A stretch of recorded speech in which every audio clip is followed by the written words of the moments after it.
I pencil, simple though I appear to be, merit your wonder and awe, a claim I shall attempt to prove. In fact, if you can understand me, no, that's too much to ask of anyone, if you can become aware of the miraculousness which I symbolize, you can help save the freedom mankind is so unhappily losing. I have a profound lesson to teach. I can teach this lesson better than can an automobile or an airplane or a mechanical dishwasher because, well, I seem so simple. Simple? Yet not a single person on the face of this earth knows how to make me. This sounds fantastic, doesn't it?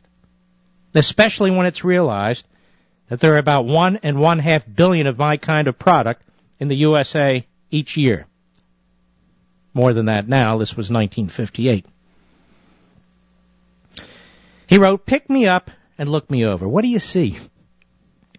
Not much meets the eye. There's some wood, lacquer, the printed labeling, graphite lead, a bit of metal, and an eraser. Just as you cannot trace your family tree back very far, so it is impossible for me to name and explain all my antecedents, but I would like to suggest enough of them to impress upon you the richness and complexity of my background, I pencil. My family tree begins with what in fact is a tree. A cedar of straight grain that grows in Northern California and Oregon.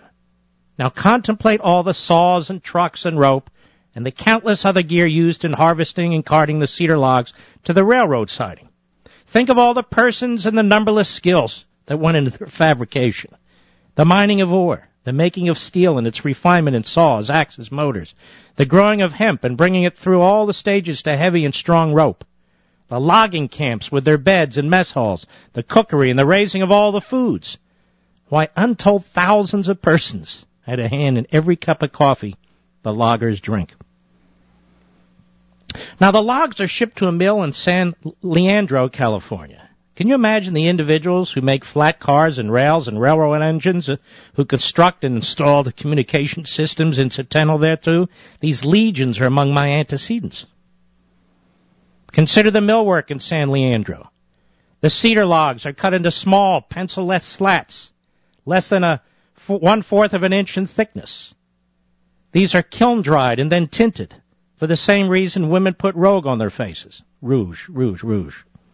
People prefer that I look pretty, not a pallid white. The slats are waxed and kiln-dried again. How many skills went in the making of the tint in the kilns? Into supplying the heat, the light, the power, the belts, the motors, and all the other things a mill requires. Sweepers in the mill among my ancestors, yes, and included are the men who poured the concrete to the dam of the Pacific Gas and Electric Company hydro plant, which supplies the mill's power. Don't overlook the ancestors present and distant, who have a hand in transporting 60 carloads of slats across the nation. Now, once in the pencil factory, millions of dollars in machinery and building, all capital accumulated by thrifty and saving parents of mine. Each slat is given 8 grooves by a complex machine, after which another machine lays leads in every other slat, applies glue, and places another slat atop, a lead sandwich, so to speak. 7 brothers and I are mechanically carved from this wood-clinched sandwich. My lead itself, it contains no lead at all, actually. It's complex. The graphite is mined in Ceylon. Consider these miners and those who make their many tools and the makers of the paper sacks in which the graphite is shipped, and those who make the string that ties the sacks, and those who put them aboard ships, and those who make the ships. Even the lighthouse keepers along the way assisted in my birth. And don't forget the harbor pilots. The graphite is mixed with clay from Mississippi, in which ammonium hydroxide is used in the refining process. Then wetting agents are added, such as sulfonated tallow, animal fats chemically reacted with sulfuric acid.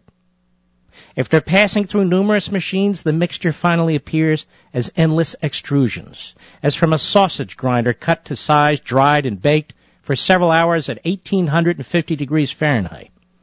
And to increase their strength and smoothness, the leads are then treated with a hot mixture, which includes candelia wax from Mexico, paraffin wax, and hydrogenated natural fats. My cedar receives 6 coats of lacquer, Do you know all the ingredients of lacquer? Who would think that the growers of castor beans and the refiners of castor oil are part of it? They are. Why, even the processes by which the lacquer is made a beautiful yellow involve the skills of more persons than one can even count. Observe the labeling on my pencil. That's a film formed by applying heat to carbon black mixed with resins. How do you make resins, and what, pray, is carbon black? My bit of metal, the ferrule, is brass. Think of all the persons who mine zinc and copper and those who have the skills to make shiny sheet of brass from these products of nature. Those black rings on my ferrule are black nickel.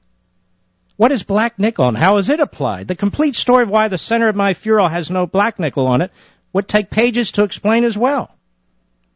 Then there's my crowning glory, inelegantly referred to in the trade as the plug. The part man uses to erase the errors he makes with me. An ingredient called factice is what does the erasing. It is a rubber-like product made by reacting rapeseed oil from the Dutch East Indies with sulfur chloride. Rubber, contrary to the common notion, is only for binding purposes. Then, too, there are numerous vulcanizing and accelerating agents. The pernice comes from Italy. The pigment which gives the plug its color is cadmium sulfide. Does anyone wish to challenge my earlier assertion that no single person on the face of this earth knows how to make me, that is, I pencil? Actually, millions of human beings have had a hand in my creation. No one of them who even knows more than a very few of the others. Now, you may say that I go too far in relating the picker of a coffee berry in far-off Brazil and food growers elsewhere to my creation, that this is an extreme position. I shall stand by my claim. There isn't a single person in all these millions, including the president of the pencil company, who contributes more than a tiny, infinitesimal bit of know-how. From the standpoint of know-how, the only difference between the miner of graphite in Ceylon and the logger in Oregon is in the type of know-how. Neither the miner nor the logger can be dispensed with, any more than can the chemist at the factory or the worker in the oil field, paraffin being a byproduct of petroleum. Here's an astounding fact. Neither the worker in the oil field, nor the chemist, nor the digger of the graphite or clay, nor any who mans or makes the ships or trains or trucks, nor the one who runs the machine that does the curling on my bit of metal, nor the president of the company performs this singular task because he wants me. Each one wants me less, perhaps, than does a child in the first grade. Indeed, there are some among this vast multitude who never saw a pencil, nor would know how to even use it. Their motivation is other than me. Perhaps it is something like this. Each of these millions sees that they can thus exchange his tiny know-how for the goods and services he needs or wants. I may or may not be among these items. This is a fact still more astounding. The absence of anyone dictating or forcibly directing these countless actions which bring me into being. No trace of such a person can be found. Instead, we find the invisible hand at work. This is the mystery to which I referred earlier. I pencil am a complex combination of miracles. A tree, zinc, copper, graphite, and on and on. But to these miracles, which manifest themselves in nature, an even more extraordinary miracle has been added. The configuration of created human energies, millions of tiny know-hows configuring naturally and spontaneously in response to human necessity and desire in the absence of any human dictator dictating anything. Since only God can make a tree, I insist that only God can make me. Man can no more direct these millions of know-hows to bring me into being than he can put molecules together to create a tree. So says I pencil. That's a pencil. I want you to think of a private jet. All the devices, all the materials, all the chemicals, all the know-how, all the skill that goes into making a jet. It's what seems like infinite parts. All of it. Obama wants you to focus on the people who fly on jets. He wants you to focus on quote-unquote fat cat executives. What about all the people up and down the chain, horizontal and vertical, who are involved in producing the jet, servicing it, fueling it, its tires, every aspect of it? Tens of millions of people, tens of millions, who are producing everything that's necessary to go on that jet. You see, ladies and gentlemen, when you have a Marxist as a president who does not comprehend or chooses not to comprehend how the real world works, the laws of economics, which are part of the laws of nature, what you have is somebody trying to dictate his personal preferences on top of tens of millions of people. And what he will do is not destroy the executive, the fat cat. That's all for show. That's all for emotion. He's going to destroy you. He's going to destroy you.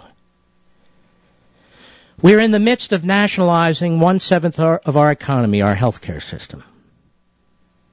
Our two major automobile companies have been in effect nationalized.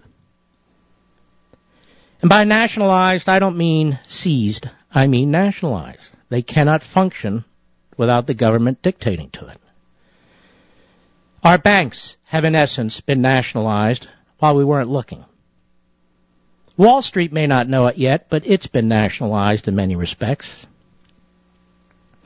Our school systems are being nationalized.